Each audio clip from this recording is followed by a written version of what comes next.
Islamabad high court में 190 million pound case में बानी पीटीआई और बुशरा बीबी की सजा मअतली दरख्वास्तों पर समाअत हुई। अदालत ने बानी से सलमान सफदर की कल 2 बजे मुलाकात कराने का हुक्म दे दिया।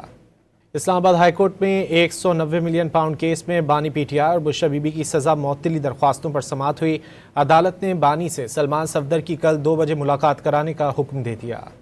इस्लामाबाद हाईकोर्ट में 190 मिलियन पाउंड केस में बानी पीटीआई और बुशरा बीबी की सजा मअतली दरख्वास्तों पर समाअत हुई। अदालत ने बानी से सलमान सफदर की कल 2 बजे मुलाकात कराने का हुक्म दे दिया। इस्लामाबाद हाईकोर्ट में 190 मिलियन पाउंड केस में बानी पीटीआई और बुशरा बीबी की सजा मअतली दरख्वास्तों पर समाअत हुई।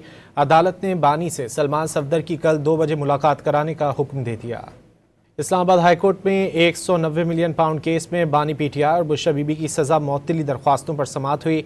अदालत ने बानी से सलमान सफदर की कल 2 बजे मुलाकात कराने का हुक्म दे दिया।